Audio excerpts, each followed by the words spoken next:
আলহামদুলিল্লাহি রাব্বিল আলামিন ওয়াসসালাতু ওয়াসসালামু আলা সাইয়্যিদিল মুরসালিন ওয়া আলা আলিহি ওয়া আসহাবিহি ومن تبعهم بإحسان إلى يوم الدين أما بعد فيا أيها الحاضرون رحمنا ورحمكم الله. وقال الله تعالى في كلام المجيد والفرقان الحميد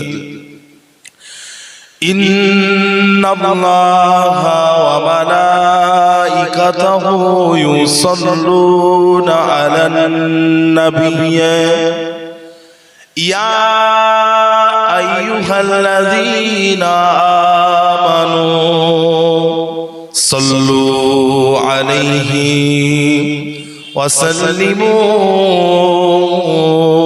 تسليما. اللهم صل على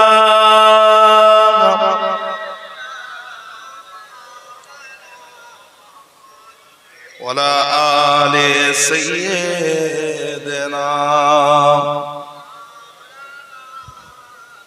اللهم صل على سيدنا مولانا محمد وعلى آله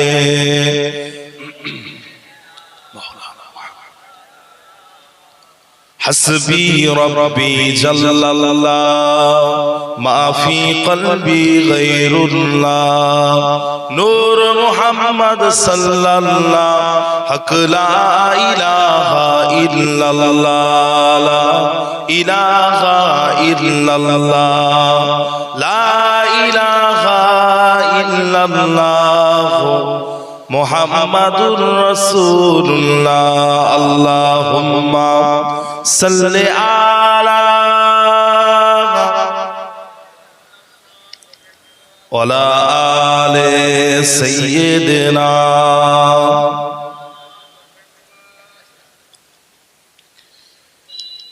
যে ধ্বনি আকাশ থেকে আধার ভেঙে সকাল আনে, যে ধ্বনির সুবাস মেঘে পুষ্প ফোটে রোজ বিহানে, যে ধ্বনি আকাশ থেকে আধার ভেঙে সকাল আনে, যে ধ্বনির সুবাস মেঘে পুষ্প ফোটে রোজ বিহানে, যে ধ্বনি আকাশ থেকে আধার ভেঙে সকাল আনে, যে ধ্বনির সুবাস মেঘে পুষ্প ফোটে রোজ বিহানে, যে ধ্বনির গতরবে সারাটা দিন সূর্য হাঁটে, যে ধ্বনির গতরবে সারাটা দিন সূর্য হাঁটে, যে ধ্বনির গতরবে সারাটা দিন সূর্য হাঁটে, যে ধ্বনি বিলাই সুধা, যে ধ্বনি বিলাই সুধা ইথার পাথার মাঠে ঘাটে, সে ধ্বনি তোমার আমার, সে ধ্বনি তোমার আমার, সে ধ্বনি তোমার আমার লক্ষ কোটি আমজনতা। আল্লাহু আকবার সে ধ্বনি, আল্লাহু আকবার, আল্লাহু আকবার সে ধ্বনি, আল্লাহু আকবার, আল্লাহু আকবার সে ধ্বনি, আল্লাহু আকবার। এ সুরেই সপ্ত আকাশ লৌহে কলম তসবিহ জপে, এ সুরেই সৃষ্টি তামাম খোদার কাছে নিজকে সঁপে। এ সুরেই সপ্ত আকাশ লৌহে কলম তসবিহ জপে, এ সুরেই সৃষ্টি তামাম খোদার কাছে নিজকে সঁপে। এ ধ্বনি আলোকবাহী,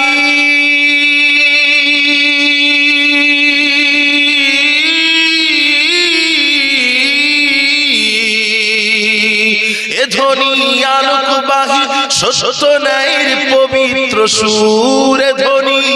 এ ধ্বনি আলোকবাহী সত্য ন্যায়ের পবিত্র সুর। এ সুরেই কলঙ্ক দেয় কোন সে জালিম কোন সে অসুর।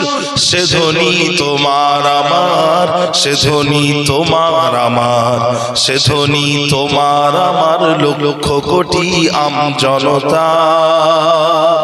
আল্লাহু আকবার সে ধ্বনি, আল্লাহু আকবার, আল্লাহু আকবার সে ধ্বনি, আল্লাহু আকবার, আল্লাহু আকবার সে ধ্বনি, আল্লাহু আকবার।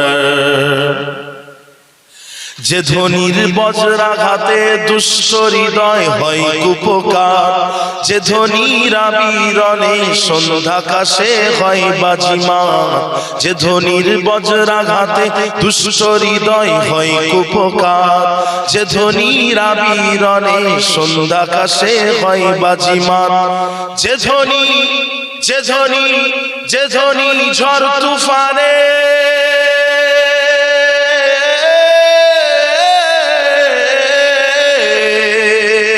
যে ধ্বনি ঝড় তুফানে হিংস্র মুখে লাগাম পড়াই, যে ধ্বনি ঝড় তুফানে হিংস্র মুখে লাগাম পড়াই। এ সুরেই আষাঢ় বাণী ছলকে ওঠে বন্যা ধারায়। সে ধ্বনি তোমার আমার, সে ধ্বনি তোমার আমার, সে ধ্বনি তোমার আমার লক্ষ কোটি আম জনতা।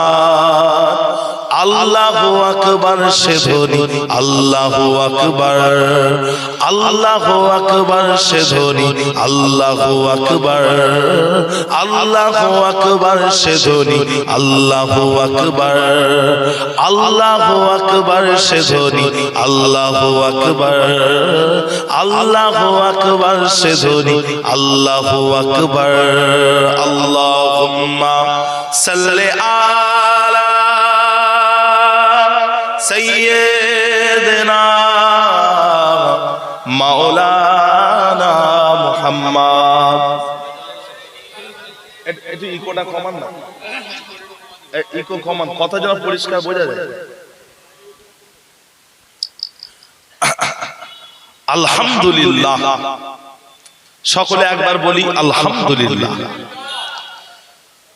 প্যারে হাজিরিনে মজলিস, উপস্থিত আমার বনমালীপুর গায়েনপাড়া এলাকার বাসিন্দারা, আলেম হাফেজ কারি উলামা ইকরাম জ্ঞানী গুণী পণ্ডিতেরা, কাছের এবং দূরের আমার সমস্ত আল্লাহওয়ালা মুসলমান ভাই এবং বোনেরা, সম্মানীয় আমার এই এলাকার মসজিদের ইমাম সাহেব, মুয়াজ্জিন সাহেব, মুসল্লিগণেরা, আমার মুরব্বী জানেরা, পর্দার অন্তরালে অবস্থিতা আমার ধার্মিকা আম্মা জান ও বোনেরা, স্নেহের ছোট ছোট বাচ্চা ভাই এবং বোনেরা, মাশাআল্লাহ, আল্লাহ পাক রব্বুল আলামিন আপনাকে আমাকে এই নবী দিবসকে উপলক্ষ করে বাৎসরিক এই ইসলামী দুয়ার মজলিস আল্লাহ পাক কায়েম করালেন, বলি আলহামদুলিল্লাহ। সর্বপ্রথমে সমস্ত প্রশংসা, সমস্ত তারিফ, সমস্ত গুণগান রব্বুল আলামিন আল্লাহ পাকের জন্য, যিনি আপনাকে আমাকে সৃষ্টি করেছেন। শুধুমাত্র সৃষ্টি করেননি, আল্লাহ পাক রব্বুল আলামিন আপনাকে আমাকে সৃষ্টির সেরা করেছেন, আশরাফুল মাখলুকাত করেছেন। শুধুমাত্র আশরাফুল মাখলুকাত মানুষ করেননি, মানুষদের মধ্যে সর্বোত্তম হলেন নবী এবং রাসূলগণেরা। এই নবী এবং রাসূল আলাইহিমুস সালাতু ওয়াস সালামদের মধ্য থেকে সর্বোত্তম হলেন, সর্বশ্রেষ্ঠ হলেন আপনার আমার নবী পাক হযরত মুহাম্মদ মুস্তাফা সাল্লাল্লাহু আলাইহি ওয়াসাল্লাম। আল্লাহ পাক রব্বুল আলামিন আপনাকে আমাকে সেই আখিরি জামানার নবীর উম্মত করে মুসলমান করেছেন বলি আলহামদুলিল্লাহ। কোরআন মাজিদের মধ্যে আল্লাহ পাক রব্বুল আলামিন ইরশাদ করেছেন, বিসমিল্লাহির রহমানির রহিম, হুয়াজতাবাকুম, অর্থাৎ সেই আল্লাহ পাক তিনি তোমাদেরকে নির্বাচিত করেছেন, বাছাই করেছেন, সিলেক্ট করেছেন। যেমন আপনি আমি বাজারে গিয়ে ভালো ভালো শাকসবজি ফলমূল গুলোকে বেছে বেছে বেছে বেছে ঘরে কিনে আনি, আল্লাহ পাক রব্বুল আলামিন মানব জাতির মধ্য থেকে শ্রেষ্ঠ মানুষগুলোকে বেছে বেছে বেছে বেছে আখিরি জামানার নবীর উম্মত করে মুসলমান করেছেন বলি সুবহানাল্লাহ। লক্ষ কোটি দরুদ ও সালাম আকায়ে নামদার মুফাক্কারে মাওজুদা সাইয়্যিদুল মুরসালিন রাহমাতুল লিল আলামিন খাতামুল আম্বিয়া শাফিউল মুজনিবিন রাসূলুল্লাহ সাল্লাল্লাহু আলাইহি ওয়াসাল্লামের উপরে আল্লাহ রাসূল সাল্লাল্লাহু আলাইহি ওয়াসাল্লাম বলছেন, মান সাল্লা আলাইয়া সালাতান সাল্লাল্লাহু আলাইহি বিহা আশারা, তোমাদের মধ্যে থেকে যে ব্যক্তিটা আমি নবী মুহাম্মদ সাল্লাল্লাহু আলাইহি ওয়াসাল্লাম আমার উপরে একবার দরুদ পড়বে, আল্লাহ পাক ওই ব্যক্তির উপরে 10 বার দরুদ পড়বেন, অর্থাৎ আল্লাহ পাক রব্বুল আলামিন ওই ব্যক্তির উপরে 10টা রহমত দান করবেন। জোরে বলুন সুবহানাল্লাহ। আল্লাহর নবী আল্লাহর হাবিব তিনি আরো বলছেন, ইন্না আউওয়ালান নাসি ফি ইয়াউমিল কিয়ামাতি বিআকসারুহুম আলাইয়া সালাহ, নিশ্চয়ই কিয়ামতের দিনে হাসরের ময়দানে আমি নবী মুহাম্মদ সাল্লাল্লাহু আলাইহি ওয়াসাল্লাম আমার নিকট সর্বোত্তম ব্যক্তি, সবথেকে শ্রেষ্ঠ ব্যক্তি ওই ব্যক্তিটা হবে যে ব্যক্তিটা আমার উপরে সবথেকে বেশি দরুদ পাঠ করবে। আল্লাহর নবী আল্লাহর হাবিব তিনি আরো বলছেন, মান সাল্লা আলাইয়া হিনা ইউসবিহু আশরা ওয়া হিনা ইউমসি আশরা আদরাকাতহু শাফাআতি ইয়াউমাল কিয়ামাহ, যে ব্যক্তিটা আমি নবী মুহাম্মদ সাল্লাল্লাহু আলাইহি ওয়াসাল্লাম আমার উপরে 10 বার দরুদ পড়ে সকাল করলো এবং 10 বার দরুদ পড়ে সন্ধ্যা করলো, কিয়ামতের দিনে হাসরের ময়দানে ওই ব্যক্তিটা আমি নবী মুহাম্মদ সাল্লাল্লাহু আলাইহি ওয়াসাল্লাম আমার শাফাআত সুপারিশই পেয়ে যাবে। যদি বলুন না সুবহানাল্লাহ। প্যারে হাজিরিন মাজলিস, আল্লাহ পাক রব্বুল আলামিন আপনাকে আমাকে এমন একটা জায়গায় হাজির করলেন যে জায়গার মর্যাদা, যে জায়গার মার্তাবা স্বয়ং রাসূলুল্লাহ সাল্লাল্লাহু আলাইহি সাল্লাম পাক জবানে বলছেন রিয়াজুল জান্নাহ বা জান্নাতের বাগান। দুনিয়ার বুকে কিছু খাস জায়গা আছে, ওই জায়গাগুলোকে জান্নাতের বাগান বলা হয়। প্রধানত 4টে জায়গাকে জান্নাতের বাগান বলে। কটা জায়গাকে ভাইজান? 4টে জায়গাকে জান্নাতের বাগান বলা হয়। এই 4টে জায়গার মধ্য থেকে একটা জায়গা হলো বাকি 3টে জায়গা থেকে উত্তম এবং শ্রেষ্ঠ। আল্লাহর নবী বলছেন, মা বাইনা বাইতি ওয়া মিনবারি রাউদাতুম মিন রিয়াদিল জান্নাহ, আমি নবী মুহাম্মদ সাল্লাল্লাহু আলাইহি সাল্লাম আমার ঘর এবং মসজিদে নববী শরীফের মেম্বার, এই দুইয়ের মাঝখানে যে জায়গা আছে ওটা হলো জান্নাতের বাগানগুলোর মধ্য থেকে একটা জান্নাতের বাগান। দুনিয়ার বুকে আরো বেশ কিছু জান্নাতের বাগান আছে। মিসকাত শরীফের হাদিস, আল্লাহ রাসূল সাল্লাল্লাহু আলাইহি ওয়াসাল্লাম বলছেন, ইযা মারাতুম বিরিয়াদিল জান্নাতি ফারতাউ, ক্বালু ওয়া মা রিয়াদুল জান্নাহ, ক্বালা হালাকুজ যিকর। আল্লাহর নবী বলছেন, তোমরা যখন জান্নাতের বাগানের কাছ থেকে যাবে তখন তোমরা সেই জান্নাতের বাগানের ফল খাও বা উপকার গ্রহণ করো। সাহাবারা জিজ্ঞাসা করলেন, ইয়া রাসূলুল্লাহ, জান্নাতের বাগান কাকে বলে? আল্লাহ রাসূল সাল্লাল্লাহু আলাইহি ওয়াসাল্লাম বললেন, জিকিরের মজলিস, যে জায়গায় বসে আল্লাহর জিকির হয় ওই জায়গাটা হলো জান্নাতের বাগান। আল্লাহ নবী আল্লাহর হাবিব তিনি আরো বলছেন ইজা মারাতুম বিরিয়াদিল জান্নাতি ফারতাউ ক্বালা আসহাব ইকরাম রিদওয়ানুল্লাহি তাআলা আলাইহিম আজমাইন ওয়া মা রিয়াদুল জান্নাহ ক্বালা মাজালিসুল ইলমি। আল্লাহ নবী সাহাবাদেরকে বলছেন যখন তোমরা জান্নাতের বাগানের কাছ থেকে যাবে তখন তোমরা সেই জান্নাতের বাগানের ফল খাও। সাহাবারা জিজ্ঞাসা করলেন ইয়া রাসূলুল্লাহ জান্নাতের বাগান কাকে বলে? আল্লাহ রাসূল সাল্লাল্লাহু আলাইহি ওয়াসাল্লাম বললেন যে জ্ঞানের মাজলিস, শিক্ষার মাজলিস, ইলমের মাজলিস। তাহলে একটা হলো জিকিরের মাজলিস, আর একটা হলো কি জ্ঞানের মাজলিস। আর একটা জায়গাকে জান্নাতের বাগান বলা হয়, ওই জায়গাটা হলো আল্লাহ রাসূল সাল্লাল্লাহু আলাইহি ওয়াসাল্লাম বলছেন ইজা মারাতুম বিরিয়াদিল জান্নাতি ফারতাউ কিলা ওয়া মা রিয়াদুল জান্নাহ ক্বালাল মাসাজিদু কিলা ওয়া মাররাতু ইয়া রাসূলুল্লাহ ক্বালা সুবহানাল্লাহি ওয়াল হামদুলিল্লাহি ওয়া লা ইলাহা ইল্লাল্লাহু আল্লাহু আকবার। আল্লাহ রাসূল সাল্লাল্লাহু আলাইহি ওয়াসাল্লাম সাহাবাদেরকে বলছেন যখন তোমরা জান্নাতের বাগানের কাছ থেকে যাবে তখন তোমরা সেই জান্নাতের বাগানের ফল খাও বা উপকার গ্রহণ করো। সাহাবারা জিজ্ঞাসা করেন ইয়া রাসূলুল্লাহ জান্নাতের বাগান কাকে বলে? আল্লাহ রাসূল সাল্লাল্লাহু আলাইহি ওয়াসাল্লাম বললেন মসজিদ সমূহ, সমস্ত মসজিদকে জান্নাতের বাগান বলা হয়। সাহাবারা জিজ্ঞাসা করলেন ইয়া রাসূলুল্লাহ তাহলে জান্নাতের বাগানের ফল কাকে বলে? আল্লাহ নবী বললেন সুবহানাল্লাহি ওয়াল হামদুলিল্লাহি ওয়া লা ইলাহা ইল্লাল্লাহু আল্লাহু আকবার। এই যে তাসবিহটা এটা হলো জান্নাতের বাগানের ফল। একবার বলুন না সুবহানাল্লাহ। প্যারে হাজিরিন মাজলিস, আল্লাহ পাক রব্বুল আলামিন কোরআন মাজিদের মধ্যে ঘোষণা করে দিলেন বিসমিল্লাহির রহমানির রহিম ইন্নাল্লাহা লা ইউগাইয়িরু মা বিকওমিন হাত্তা ইউগাইয়িরু মা বিআনফুসিহিম। নিশ্চয়ই আল্লাহ পাক রব্বুল আলামিন ততক্ষণ পর্যন্ত ওই জাতিকে পরিবর্তন করেন না যতক্ষণ না তারা নিজেরা না পরিবর্তন হয়। মাশাআল্লাহ ওয়াজ শুনে শুনে কম বেশি সকলেরই ওয়াজ মুখস্থ হয়ে গেছে। বই পড়ে পড়ে সব বই আমরা মুখস্থ করে ফেলেছি। এবারে আমাদের যেটা বাকি আছে ওটা হলো আমল করা। শুধু ওয়াজ শুনলে হবে না, শুধু বই পড়লে হবে না, আপনাকে আমাকে আমলও করতে হবে।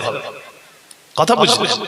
আল্লাহ পাক রব্বুল আলামিন তিনি আরো বলছেন তাবারাকাল্লাযী বিয়াদিহিল মুলক ওয়া হুয়া আলা কুল্লি শাইইন কাদির আল্লাযী খালাকাল মাউতা ওয়াল হায়াতা লিয়াবলুয়াকুম আইয়ুকুম আহসানু আমালা।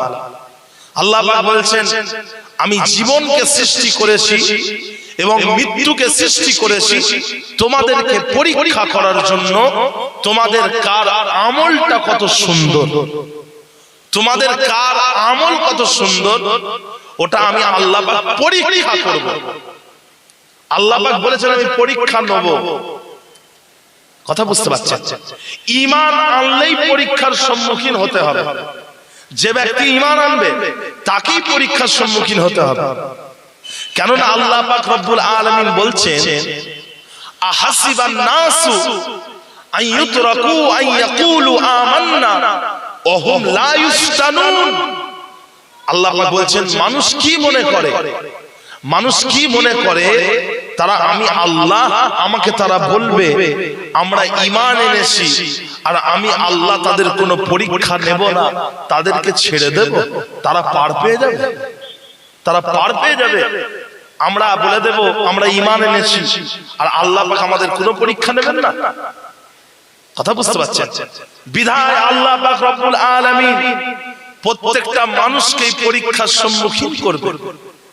আল্লাহ পাক যেন আমাদেরকে কোনো কঠিন পরীক্ষার সম্মুখীন যেন না করেন। বলুন আল্লাহুম্মা আমিন। পরীক্ষা নেবেন কেন? কার আমল কত সুন্দর সেটা আল্লাহ পাক পরীক্ষা নেবেন। আপনি আমি বাজারে গেলে এক কেজি বেগুন কিনতে গেলে, 1 কেজি আলু কিনতে গেলে, পেঁয়াজ কিনতে গেলে যাই কিনি আমরা পরীক্ষা করে দেখি যে জিনিসটা ভালো না খারাপ, জিনিসটা ভালো না খারাপ। আল্লাহ পাক আপনাকে জান্নাত দিয়ে দেবেন, আল্লাহ পাক পরীক্ষা করবেন না আমি আপনি ঠিকঠাক আমল করেছি কিনা। কথা বুঝলেন তো ভাইজান? আল্লাহ পাক তো পরীক্ষা নেবেন। তো আল্লাহ পাক রব্বুল আলামিন পরীক্ষাটা নেবেন কার কত সুন্দর আমল সেটা পরীক্ষা নেবেন। আল্লাহ পাক রব্বুল আলামিন পাক কালামুল্লাহ শরীফ কোরআন শরীফের মধ্যে ঘোষণা করে দিলেন, বিসমিল্লাহির রহমানির রহিম, ইয়া আইয়ুহাল্লাযীনা আমানু আমিনু বিল্লাহি ওয়া রাসূলিহি।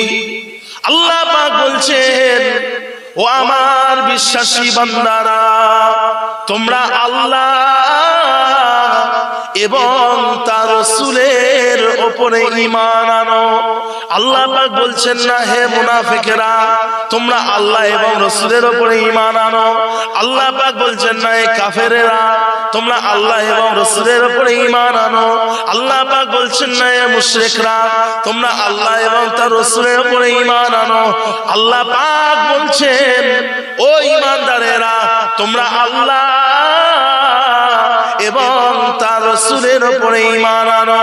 ও ভাইজানেরা, আসলে আল্লাহ পাক রব্বুল আলামিন তিনি মানব জাতিকে বলছেন, তোমরা যারা মুখে ঈমান এনেছো, তারা অন্তরে ঈমানকে কবুল করে তোমরা ঈমানের উপরে আমল করো। শুধু মুখে ঈমান আনলে হবে, আমলও করতে হবে, অন্তরে মানতে হবে। আজও সেই কোরআন আছে, হাদিস আছে, সেই ঈমান আর মানুষ নেই। সেই আবু বকর ওমর নেই, সেই আলী হায়দার উসমান নেই। এজিদের রাজতন্ত্র আজও আছে, হোসেনের সেই জিহাদ নেই। আজানের রসম আছে আগের মতোই, বেলালের সেই রূহ নেই। কথা বুঝতে পারছেন? কোরআন আছে, হাদিস আছে, সব আছে, কিন্তু সেই মাননেওয়ালা মানুষগুলো নেই, সেই ঈমানদারেরা নেই। কথা বুঝলেন? প্যারে হাজিরিন, তাহলে শুধু মুখে কলেমা পড়লে হবে না। কলেমা পড়বেন, কলেমার উপর বিশ্বাস করবেন, কলেমার উপরে আমল করবেন, দ্বীনের জ্ঞান হাসিল করবেন এবং আল্লাহ এবং তার রাসূলকে ভালোবাসবেন। পাঁচটা জিনিস। কলেমা, কলেমা পড়বেন, অন্তরে কলেমা বিশ্বাস করবেন, আমল করবেন, দ্বীনের জ্ঞান হাসিল করবেন এবং আল্লাহ এবং তার রাসূলকে ভালোবাসবেন, মহব্বত করবেন। অনেকে আছে মুখে কলেমা পড়ে, অন্তরে কলেমাকে বিশ্বাস করে না। এক শ্রেণীর মানুষ আছে, যে এক শ্রেণীর মানুষ আছে সুযোগ পেলে মন্দিরে চলে যাবে, সুযোগ পেলে মন্দিরে মসজিদে চলে যাবে, সুযোগ পেলে গুরুদুয়ারে চলে যাবে, সুযোগ পেলে গির্জাতে চলে যাবে, সুযোগ পেলে কাবায় চলে যাবে। এক শ্রেণীর মানুষ আছে, এদের কোনো তালমাল নেই, কখন কোথায় যায় কোনো ঠিক নেই। আসলে এদের ঈমানের ঠিক নেই। কথা বুঝলেন? যারা সব জায়গায় যায়, এদের ঈমানের ঠিক নেই। আবার এক শ্রেণীর মানুষ আছে, তারা তো অন্তরে ঈমানকে বিশ্বাস করে কিন্তু আমল করে না, আমল করে না। বলে নামাজ পড়ে কি হবে, রোজা রেখে কি হবে, যাকাত দিয়ে কি হবে, হজ করে কি হবে, পর্দা করে কি হবে, আমার তো ঈমান তো ঠিক আছে। বলে আমার তো ঈমান ঠিক আছে। কথা বুঝলেন না? তা ভাইজান, দাঁত না মাজলে দাঁত পরিষ্কার থাকে? কথা বল, দাঁত না মাজলে দাঁত পরিষ্কার থাকে? সেরকম নামাজ না পড়লে ঈমান ঠিক থাকবে? আল্লাহর হুকুমই মানছেন না আপনি, আর বলছেন ঈমান ঠিক আছে? আশ্চর্য কথা। আবার এক শ্রেণীর মানুষ আছে, আমল করে, ইবাদত করে, কিন্তু কি ইবাদত করছে জানে না। আচ্ছা ভাইজান, এক রাকাতে যদি দুটো সেজদার জায়গায় যদি তিনটে সেজদা দিয়ে দেন কেমন হবে? এক রাকাতে দুটো সেজদার জায়গায় তিনটে সেজদা দিয়ে দেবেন, আপনি তো একটা বেশি সেজদা দিলেন, কত ভালো কাজ করলেন বলেন তো? ইচ্ছাকৃত ভাবে যদি করেন নামাজটাই বাতিল হয়ে যাবে। বুঝতে পারছেন? তো ভাইজান, যেটা আমল করছেন ওই আমলের ব্যাপারে জ্ঞান থাকতে হবে। মসজিদে ইমাম সাহেব বাড়ি চলে গেছে, গ্রামের একটা সাধারণ লোককে ইমামতির জায়গায় দাঁড় করিয়ে দেওয়া হলো। বুঝতে পারছেন? ইমামতির জায়গায় দাঁড়িয়ে সূরা ফাতিহা পড়ছে, সূরা ফাতিহায় মোট 32 জায়গায় ভুল করেছে। সূরা ফাতিহায় মোট 32 জায়গায় ভুল করেছে। শুধু টানটুনের ভুল নয়, টানটুনের ভুল নয়, কি করেছে? অক্ষর পরিবর্তন করে ফেলেছে, শব্দ পরিবর্তন হয়ে গেছে। তাহলে ইমামেরও নামাজ হবে না, মুসল্লিদেরও নামাজ হবে না, সবার নামাজ বাতিল হয়ে যাবে। যে ভাইরা, আবার এক শ্রেণীর আছে, মসজিদের মুয়াজ্জিন সাহেব বাড়ি চলে গেছে, গ্রামের একটা সাধারণ লোককে ইমামতি জায়গায় দাঁড় করিয়ে দিল। উনি এই কি বলে মুয়াজ্জিনের জায়গায় দাঁড় করে দিল, আজান দিচ্ছে, আল্লাহু আকবার, আলিফে টান দিয়ে দিল, প্রথমেই টান, লম্বা টান দিয়ে দিল। তো ভাইজান শব্দটা আল্লাহু আকবার নয়, শব্দটা হচ্ছে আল্লাহু আকবার। তা আপনি আল্লাহু আকবার বললেন, অর্থের পরিবর্তন হয়ে গেল। আল্লাহু আকবার মানে হলো আল্লাহ সবথেকে বড়, আর আল্লাহু আকবার মানে হলো আল্লাহই কি সবথেকে বড়, আল্লাহই কি সবথেকে বড়। কথা বুঝলেন? অর্থের পরিবর্তন হয়ে যাবে ভাইজান। তো সেই হিসাবে কি আমল করছেন ওই ব্যাপারেও জ্ঞান থাকতে হবে। তো আমাদের বিগত দিনে যেসব আমলে ভুল হয়েছে বা আগামীতেও যেগুলো ভুল হবে, আল্লাহ যেন সেগুলোকে দয়া করে মাফ করে দেন, বলুন আল্লাহুম্মা আমিন। যে ভাইজান আবার এক শ্রেণীর মানুষ আছে ইবাদত করে, বান্দেগি করে, কিন্তু আল্লাহ এবং তার রাসূলের প্রতি মুহাব্বত ভালোবাসা নেই। কথা বুঝলেন? যে মুহাব্বত নেই, ভালোবাসা নেই। যে এতদিন জানতাম নফল নামাজটা পড়তে হয়, আবার এক শ্রেণীর আলেম এসে বলল এই নফলটা না পড়লেও হবে, নফলটা পড়লে সওয়াব আছে, না পড়লে গুনাহ নেই। তো আমরা জীবনে কোনোদিন নামাজ পড়বো নফল বলে? নফল নামাজ আর জীবনে কোনোদিন পড়বো না। এক শ্রেণীর আলেম বলেছে যে নফল পড়লে সওয়াব হবে, না পড়লে গুনাহ নেই। তো আমরা সেই যে নামাজ পড়া বন্ধ করে দিলাম, নফল নামাজ পড়া, আর কোনোদিন ওই নফল নামাজ কি আমরা পড়বো নি। আবার এক শ্রেণীর আলেম কি বললো জানেন? এক শ্রেণীর আলেম এসে বললো যে শোনেন না, সব সুন্নত কিন্তু এক নয়, সুন্নতের মধ্যে অনেক পার্থক্য আছে। তো আমরা সেদিন থেকে কি করলাম, এই সুন্নতের মধ্যে যখন অনেক পার্থক্য আছে, চল সুন্নতটাই পড়বো নি, সুন্নতটাই ছেড়ে দিই। ঈশার নামাজে 4 রাকাত ফরজ নামাজ পড়ে ঘরে এসে শুয়ে পড়েছে। কথা বুঝতে পারছেন? যে আল্লাহ এবং তার রাসূলের প্রতি মুহাব্বত ভালোবাসা, ইবাদত করে দায়সারা টাইপের, দায়সারা টাইপের ইবাদত। কথা বুঝতে পারছেন? তো ভাইজান আপনাকে আমাকে আল্লাহ এবং তার রাসূলকে ভালোবাসতে হবে, মুহাব্বত করতে হবে। ভাইরা আমার, দোস্ত আমার, ও আমার দিন দরদি আমার আল্লাহ ওয়ালা গনেরা, আল্লাহ পাক রব্বুল আলামিন বলছেন কুল ইন কুনতুম তুহিব্বুনাল্লাহ ফাত্তাবিউনি ইউহিব্বুকুমুল্লাহ। আল্লাহ পাক বলছেন হে রাসূল, আপনি মানুষকে বলে দেন, আপনি মানুষকে জানিয়ে দেন, তোমরা যদি আল্লাহকে ভালোবাসতে চাও, তোমরা যদি আল্লাহকে ভালোবাসো, তাহলে আমি নবী মুহাম্মদ সাল্লাল্লাহু আলাইহি ওয়াসাল্লাম আমার অনুসরণ করো, তাহলে আল্লাহ তোমাদেরকে ভালোবাসবেন। ও ভাইজানেরা, রাসূলের অনুসরণ মানে রাসূলের সুন্নতের অনুসরণ। ও ভাইজানেরা, আল্লাহর নবী বলছেন মান আহাব্বা সুন্নতি ফাকাদ আহাব্বানি ওয়া মান আহাব্বানি কানা মাই ফিল জান্নাহ। আল্লাহর নবী বলছেন যে আমার সুন্নতকে ভালোবাসলো সে আমাকেই ভালোবাসলো, যে আমাকে ভালোবাসলো জান্নাতের মধ্যে তার থাকার জায়গাটা, আর আমি নবী মুহাম্মদ সাল্লাল্লাহু আলাইহি ওয়াসাল্লাম আমার থাকার জায়গাটা এক হয়ে যাবে। ও ভাইজানেরা, আল্লাহর নবী আরো বলছেন লা ইউমিনু আহাদুকুম হাত্তা আকুনা আহাব্বা ইলাইহি মিন ওয়ালিদিহি ওয়া ওয়ালাদিহি ওয়ান নাসি আজমাইন। আল্লাহ নবী বলছেন তোমরা ততক্ষণ পর্যন্ত পরিপূর্ণ ঈমানদার হতে পারবে না যতক্ষণ না পর্যন্ত আমি নবী মুহাম্মদ সাল্লাল্লাহু আলাইহি ওয়াসাল্লাম তোমাদের জন্ম দেওয়া পিতা মাতার থেকে বেশি, জন্মদাতা পিতা মাতার থেকে বেশি, এবং জন্ম দেওয়া সন্তান সন্ততিদের থেকে বেশি, এবং সমস্ত মানুষের থেকে বেশি আমি নবী মুহাম্মদ সাল্লাল্লাহু আলাইহি ওয়াসাল্লাম তোমাদের কাছে অধিক প্রিয় হব। যতক্ষণ না তোমাদের কাছে তোমাদের বাবা মায়ের থেকে বেশি, সন্তান সন্ততিদের থেকে বেশি, সমস্ত মানুষের থেকে বেশি আমি নবী মুহাম্মদ সাল্লাল্লাহু আলাইহি ওয়াসাল্লাম তোমাদের কাছে অধিক প্রিয় হব, ততদিন পর্যন্ত তোমরা পরিপূর্ণ ঈমানদার হতে পারবে না। কথা বুঝতে পারছেন? প্যারে হাজিরিন মাজলিস, আল্লাহ রাসূলকে মুহাব্বত ভালোবাসা আল্লাহ পাক পরীক্ষার সম্মুখীন করবে। সুতরাং ইবাদতের দিকে ধ্যান দেবেন, ইবাদতের দিকে বেশি বেশি ধ্যান দেবেন ভাই। কবরের মধ্যে গেলে আপনার টাকা পয়সা কোনো কাজে লাগবে না, কাফনের কোনো পকেট নেই, বুঝতে পারছেন? কাফনের কোনো পকেট হয় না, আর কবরে কোনো সোনা গয়নাও নিয়ে যেতে পারবেন না। কবরের মধ্যে গেলে আপনার ঈমান এবং আমলের পরীক্ষা চলবে, ঈমান, আমল, আকীদা এই সবের পরীক্ষা চলবে কবরের মধ্যে। কবরের মধ্যে প্রথমে কি প্রশ্ন করা হবে বলেন তো? কবরের মধ্যে প্রথম প্রশ্ন করা হবে মান রব্বুকা, তোমার রব কে। তারপরে প্রশ্ন করা হবে অমা দীনুকা, তোমার দিন কি, তোমার ধর্ম কি।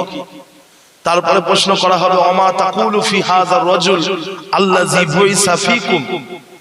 কবরবাসীর কাছে রাসূলের পাক সাল্লাল্লাহু আলাইহি ওয়াসাল্লামকে দেখানো হবে আর জিজ্ঞাসা করা হবে বলো তো দেখি এই মানুষটা কে, এই মানুষটাকে বলো তো দেখি, যে মানুষটাকে তোমাদের কাছে পাঠানো হয়েছিল।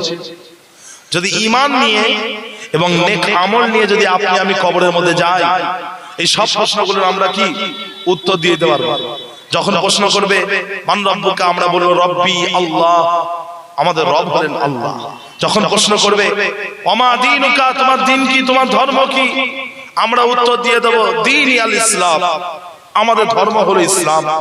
যখন প্রশ্ন করা হবে মুনকার নাকির, যখন প্রশ্ন করবেন ওয়ামা তাকুলু ফি হাযার রাজুল আল্লাযী বুইসা ফীকুম, এই মানুষটা কে, যে মানুষটাকে তোমাদের কাছে পাঠানো হয়েছিল, তখন আপনি আমি বলে দেব হাযা নবিয়ুনা মুহাম্মাদুর রাসূলুল্লাহ সাল্লাল্লাহু আলাইহি ওয়াসাল্লাম, ইনি হলেন আমাদের নবী মুহাম্মদ সাল্লাল্লাহু আলাইহি ওয়াসাল্লাম। কথা বুঝতে পারছেন প্যারে হাজিরিন? আর যে ব্যক্তি ঈমান আর আমল নিয়ে কবরে যেতে পারবে না, তার কি হবে? তাকে যখন প্রশ্ন করবে মান রব্বুকা, সে বলবে হা হা লা আল্লাহ আদরি, হাই হাই আমি তো জানি না। যখন প্রশ্ন করা হবে ওমা দীনুকা, সে বলবে হা হা লা আদরি, হাই হাই আমি তো জানি না। যখন প্রশ্ন করা হবে ওমা তাকুলু ফি হাযার রাজুল আল্লাযী বুইসা ফীকুম, তখন ওই লোকটা উত্তর দেবে হা হা লা আদরি, হাই হাই আমি তো জানি না। কথা বুঝতে পারছেন? সুতরাং ঈমান এবং আমল নিয়ে কবরে যেতে হবে ভাই। কিয়ামতের দিনে হাসরের ময়দানে আল্লাহ পাক রব্বুল আলামিন আপনাকে আমাকে জিজ্ঞাসা করবেন না কোন বংশের ছেলে, তোমার কামাই কত, এসব জিজ্ঞাসা করবেন না। আল্লাহ পাক সর্বপ্রথমে যে জিনিসের হিসাব নেবেন, সেই হিসাবটা হবে নামাজের হিসাব। আল্লাহ পাক প্রথমে নামাজের হিসাব নেবেন, তারপরে বাকি হিসাব হবে। সুতরাং আপনাকে আমাকে ঈমান এবং নেক আমল নিয়ে কবরে যেতে হবে। আল্লাহ পাক তৌফিক দান করেন, বলুন আল্লাহুম্মা আমিন। ভাইরা আমার, দোস্ত আমার, ও আমার দিন দরদিরা, আমার আল্লাহ ওয়ালা গনেরা, ও ভাইজানেরা, আল্লাহ পাক রব্বুল আলামিন কোরআন মাজিদের মধ্যে ঘোষণা করে দিলেন বিসমিল্লাহির রহমানির রহিম, আলিফ লাম রা, কিতাবুন আনজালনাহু ইলাইকা লিতুখরিজান নাসা মিনাজ যুলুমাতি ইলান নূর। আল্লাহ পাক বলছেন এই কিতাব কোরআন শরীফ আমি আল্লাহ আপনার উপরে নাজিল করেছি, মানুষকে অন্ধকার থেকে টেনে আলোর জগতে নিয়ে আসার দায়িত্ব আমি আল্লাহ আপনার উপরে অর্পণ করেছি। আল্লাহ নবী আল্লাহ পাক রব্বুল আলামিন আরো ইরশাদ করছেন বিসমিল্লাহির রহমানির রহিম, ইয়া আইয়ুহান নাবিয়্যু ইন্না আরসালনাকা শাহিদাও ওয়া মুবাশশিরাও ওয়া নাযীরা ওয়া দা'iয়ান ইলাল্লাহি বিইذনিহি ওয়া সিরাজাম মুনীরা। আল্লাহ পাক বলছেন হে নবী, আমি আল্লাহ আপনাকে দুনিয়ার বুকে পাঠিয়েছি একজন সাক্ষ্যদাতা হিসাবে এবং একজন সুসংবাদদাতা হিসাবে এবং একজন সতর্ককারী হিসাবে এবং আল্লাহ পাকের আদেশে আল্লাহ পাকের রাস্তায় আহ্বানকারী হিসাবে এবং একটা উজ্জ্বল প্রদীপ হিসাবে। ও ভাইজানেরা, আমার আপনার নবী পাক সাল্লাল্লাহু আলাইহি ওয়াসাল্লাম তিনি এমন একটা উজ্জ্বল প্রদীপ ছিলেন যিনি মানুষকে অন্ধকার থেকে টেনে আলোর জগতে নিয়ে এসেছিলেন। যদি বলবেন না সুবহানাল্লাহ। আল্লাহ নবী মানুষকে অন্ধকার থেকে টেনে আলোর জগতে নিয়ে এসেছেন। মক্কার মানুষরা কি করতে জানেন?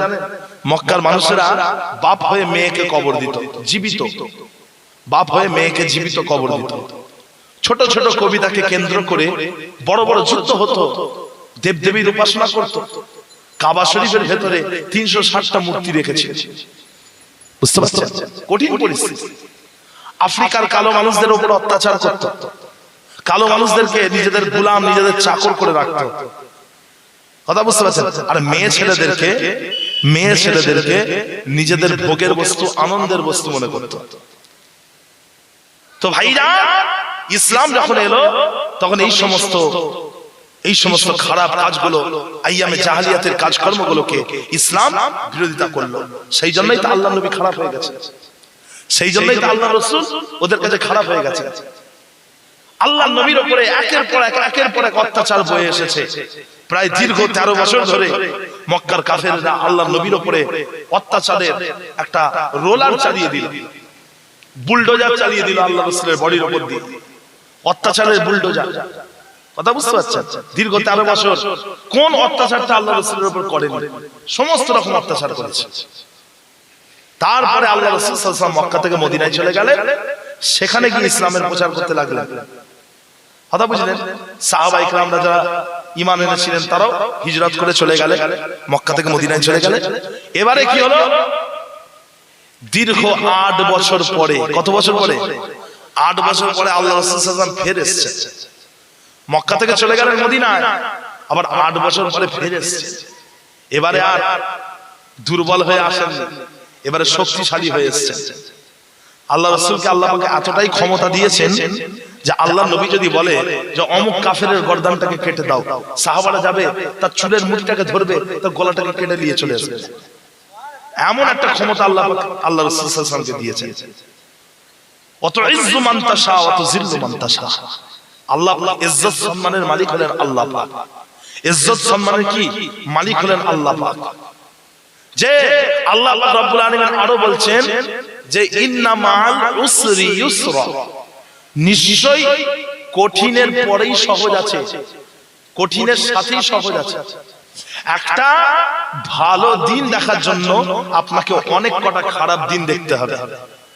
একটা ভালো দিন দেখার জন্য আপনাকে অনেক কটা খারাপ দিন দেখতে হবে। কথা বুঝতে পারছেন? প্যারে হাজিরিন, যে এপিজে আব্দুল কালাম বলেছিলেন, এপিজে আব্দুল কালাম, যে তুমি যদি সূর্যের মতো উজ্জ্বল হতে চাও তাহলে তোমাকে আগে সূর্যের মতো দাউ দাউ করে জ্বলতে হবে, তবে তুমি সূর্যের মতো উজ্জ্বল হতে পারবে। মেহনত, পরিশ্রম, তারপরে আল্লাহ পাক সফলতা দিয়েছেন। কত মেহনত, কত কষ্ট। ইজা জাআ নাসরুল্লাহি ওয়াল ফাতহু, যখন আল্লাহ পাকের সাহায্য চলে এলো এবং মক্কা বিজয় হয়ে গেল। ওরাইতান নাস ইয়াদখুলুনা ফি দীনিল্লাহি আফওয়াজা, আপনি দেখতে পাবেন হে রাসূল, আপনি দেখতে পাবেন মানুষ ইসলামের মধ্যে দলে দলে দলে দলে ঢুকে যাচ্ছে। কথা বুঝলেন? কত মেহনত, কত কষ্ট। দীর্ঘ প্রায় 21টা বছর আল্লাহ রাসূলের কষ্টের জীবন, 21টা বছর। যে তারপরে আল্লাহ পাক সফলতা দিলেন। ভাইরা আমার, দোস্ত আমার, ও আমার দিনদারীরা, আমার আল্লাহ ওয়ালা গনেরা, ও ভাইরানেরা, ইসলামের জন্য যিনি সর্বপ্রথমে নিজের জানের কুরবানি দিয়ে দিলেন, নিজের জানের কুরবানি দিয়ে দিলেন, তিনি আর কেউ নয়, তিনি হলেন আমার আপনার নবী পাকের একজন মেয়ে ছেলে সাহাবী। উনার নামটা হলো হযরতে সুমাইয়া রাদিয়াল্লাহু আনহা। একজন মেয়ে ছেলে হযরতে সুমাইয়া রাদিয়াল্লাহু তাআলা আনহা।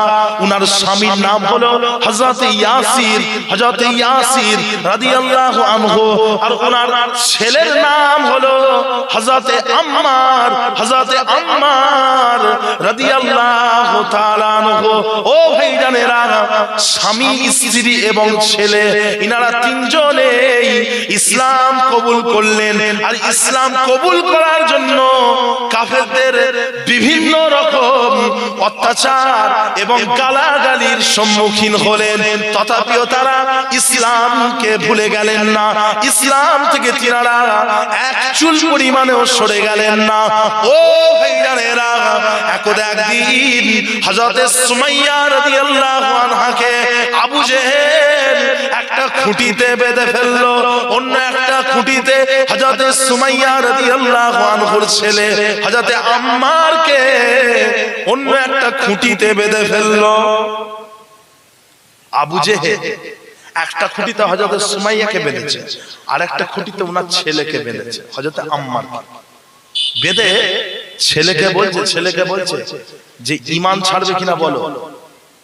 তখন ছেলে বলছে না আমি ঈমান ছাড়বো না। বলছে যদি না ছাড়ো তোমার চোখের সামনে তোমার মায়ের কাপড়গুলোকে ছিনিয়ে নেব, কাপড় খুলে দেবো। বল এবারে ঈমান ছাড়বে? তখন মা ছেলেকে বলছে খবরদার, ও যাই করুক ঈমান ছাড়বে না, ও যাই করুক ঈমান ছাড়বে না। আবু জেহেলের যেমন কথা তেমন কাজ, হযরত সুমাইয়া শরীরের কাপড় খুলে দিল। নাউজুবিল্লাহ। কথা বুঝতে পারছেন প্রিয় হাজিরিন? তখন আম্মার রাদিয়াল্লাহু আনহু মাথাটা হ্যাট করে ফেললেন। আবু জেহেল বলছে ছেলের মাথাটাকে তোলো, মাকে এই পরিস্থিতিতে মাকে দেখাও, কত বড় অত্যাচারী। তো এখন একদিন কি হয়েছে, হযরত সুমাইয়া রাদিয়াল্লাহু আনহাকে আবু জেহেল খুব রাগারাগি করলো, খুব গালিগালাজ করলো, এবং একটা পর্যায়ে আবু জেহেলের মাথাটা এত গরম হয়ে গেছে, একটা বল্লম দিয়ে হযরত সুমাইয়া রাদিয়াল্লাহু আনহার লজ্জা স্থানে আঘাত করে হযরত সুমাইয়াকে রক্তাক্ত করে শহীদ করে দিল। ইতিহাসের পাতায় হযরত সুমাইয়া রাদিয়াল্লাহু আনহা তিনি হলেন ইসলামের জন্য প্রথম শহীদ, প্রাণ হারালেন, শহীদ হয়ে গেলেন হযরত সুমাইয়া রাদিয়াল্লাহু। এবারে ওনার ছেলের কথা বলি, ছেলে আম্মার রাদিয়াল্লাহু আনহু। ছেলেকে আবু জেহেল কখনো আগুনে শুইয়ে দিত, কখনো বা পানিতে টিপে ধরত। এখন একদিন কি হয়েছে, হযরত আম্মার রাদিয়াল্লাহু আনহুকে পানির মধ্যে ডুবিয়ে রেখেছে আবু জেহেল। যখন পানি থেকে তুলেছে, হযরত আম্মার রাদিয়াল্লাহু আনহু জ্ঞান হারা হয়ে গেছেন। তিনি কি বলছেন ওনার নিয়ন্ত্রণে নেই, নিয়ন্ত্রণের বাইরে চলে গেছে। তখন আবু জেহেল বলছে, হে আম্মার, তুমি বলো যে মুহাম্মদ অমুক, মুহাম্মদ তমুক, মুহাম্মদকে গাল দাও। তখন হযরত আম্মার রাদিয়াল্লাহু আনহু তিনি বললেন মুহাম্মদ অমুক, মুহাম্মদ তমুক। ওনার তো জ্ঞান নেই, তো সেন্স হারিয়ে গেছে। তখন বলছে দেবদেবীর প্রশংসা করো, আমাদের দেবদেবীর প্রশংসা করো। তো হযরত আম্মার রাদিয়াল্লাহু আনহু মক্কার দেবদেবীর প্রশংসা করলেন। মক্কার বড় বড় দেবদেবীর নাম হলো লাত, উজ্জা, হবল, মানত, এগুলো হচ্ছে মক্কার বড় বড় দেবদেবী। আবু জেহেল বলল আমাদের দেবদেবীর প্রশংসা করো। হযরত আম্মার রাদিয়াল্লাহু আনহু তিনি দেবদেবীর প্রশংসা করলেন। তারপরে কি হলো, তারপরে হযরত আম্মার রাদিয়াল্লাহু আনহু যখন জ্ঞান এসেছে, জ্ঞান ফিরেছে, উনি বুঝতে পেরে গেছেন যে কি অন্যায় করে ফেলেছেন। আল্লাহর নবীর কাছে কেঁদে কেঁদে এসেছেন, ছুটে এসেছেন, এসে বলছেন ইয়া রাসূলুল্লাহ, আজকে যতক্ষণ না পর্যন্ত আমি আপনাকে গালাগালি করেছি, যতক্ষণ না পর্যন্ত দেবদেবীর প্রশংসা করেছি, ততক্ষণ পর্যন্ত আমি ওদের হাত থেকে রেহাই পাইনি। ইয়া রাসূলুল্লাহ, আমার ঈমানের কি হবে, আমার ঈমানের কি হবে? আল্লাহ নবী বললেন, ও আম্মা, তুমি যখন আমাকে গালাগালি দিয়েছিলে তখন তোমার অন্তরটা কোন দিকে ছিল? ইয়া রাসূলুল্লাহ, তখন আমার অন্তরটা ঈমানের দিকেই ছিল। আল্লাহ নবী বললেন, তাহলে তোমার ঈমানের কোনো ক্ষতি হয়নি। ও বাবা আম্মার, ও বাবা আম্মার, তোমাকে যদি মক্কার কাফেরেরা আবারও যদি আমাকে গালাগালি করতে বলে, দেবদেবীর প্রশংসা করতে বলে, তুমি সেটা করবে। তোমার অন্তরটা যদি ঈমানের দিকে থাকে, তাহলে তোমার ঈমানের কোনো ক্ষতি হবে না। কথা বুঝতে পারছেন? তোমার অন্তর যদি ঈমানের দিকে থাকে, মুখে যেটাই বলো না কেন, বিপদে পড়ে কাফেরের অত্যাচারে মুখ থেকে যেটাই বলবে, ওটা আল্লাহর দরবারে কবুল হবে না। তোমার অন্তরে যেটা আছে ওটা আল্লাহর দরবারে কবুল হবে।